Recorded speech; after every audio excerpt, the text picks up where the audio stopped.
All right, here we go. Let's talk about the C major scale and the F major scale. A while ago, I told you that the C major scale has no sharps or flats. So now let me demonstrate that to you.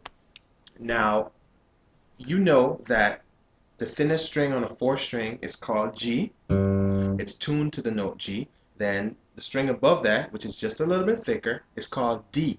The string above that, a little bit thicker than D, is called A. The string above that, a little bit thicker than A, is called E. Right? So there you have it, G, D, A, E.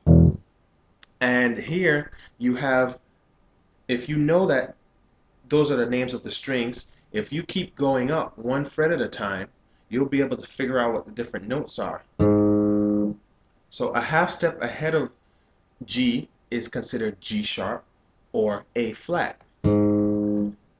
A half step ahead of G sharp is considered to be called A. And it's not just considered, it is A. If you go to the piano, G, if you raise G by a half step, it becomes G sharp or A flat. Raise that by a half step, A.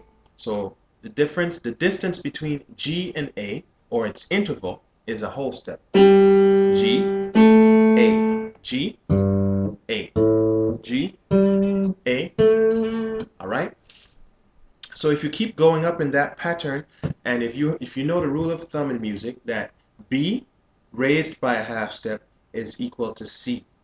If you take the note E and raise that by a half step, it becomes F.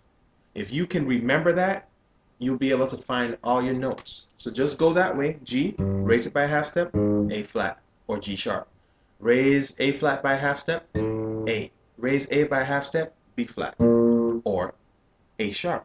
Raise A sharp by a half step, you get B. Now if you raise B by a half step, you get C. Okay? So that's C. Now let's talk about using the C major scale and the F major scale. Right? Here we go. I'm going to put my middle finger in the 3rd fret, my ring finger on the 4th fret, my pinky on the 5th fret, and my first finger is going to be in the 2nd fret. That means if we're using the 1 finger per fret theory, or that fingering, any note in the 2nd fret will be played by the 1st finger. Any note in the 3rd fret will be played by the 2nd finger. Any note in the 4th fret will be played by my ring finger or 3rd finger. Any note in the 5th fret will be played by my pinky. So we're going to play the C major scale, and we're going to close all the notes. I'm not going to play them open. First note is C, and that's on the A string at the 3rd fret. Notice I'm using my 2nd finger. Okay, now next note in C major scale is D.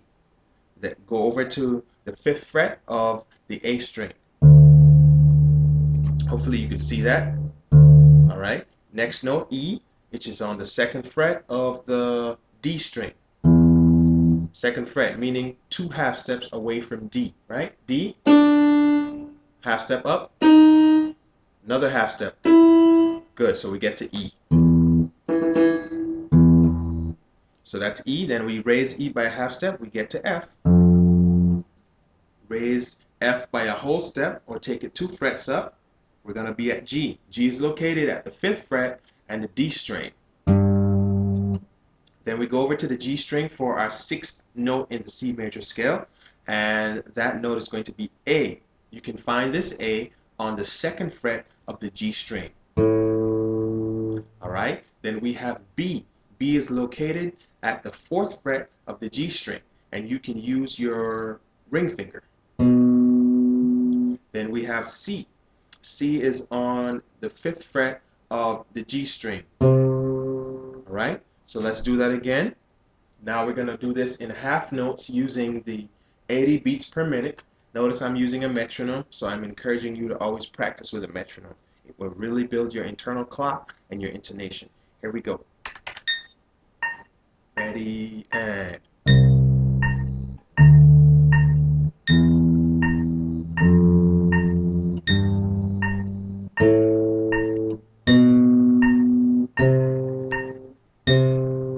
right, I'm trying to make this as clear as possible.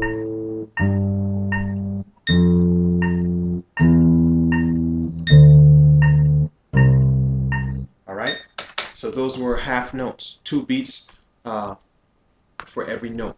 Okay, now just as I was able to play the scale, and I can play it, you know, with my eyes closed if I need to, and just as you're able to say your ABCs, you know, without thinking, going up, most people can say it really easy, but going backwards is another game.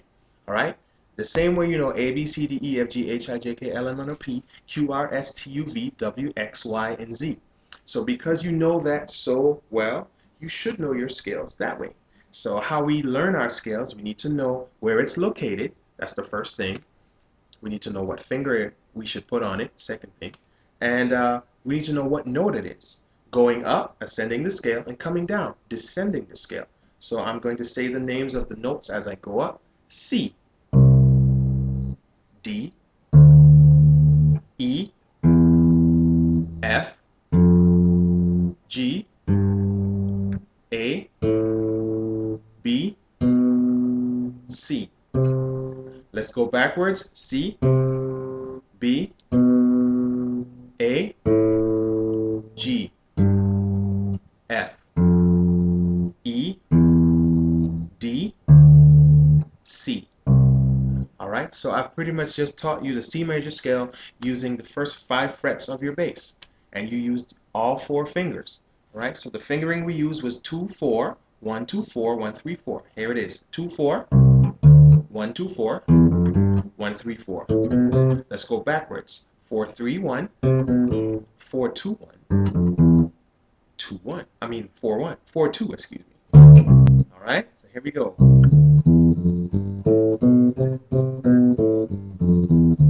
All right, so if somebody was to ask you to say the names of the notes without playing the instrument, you should be able to recite them just as well.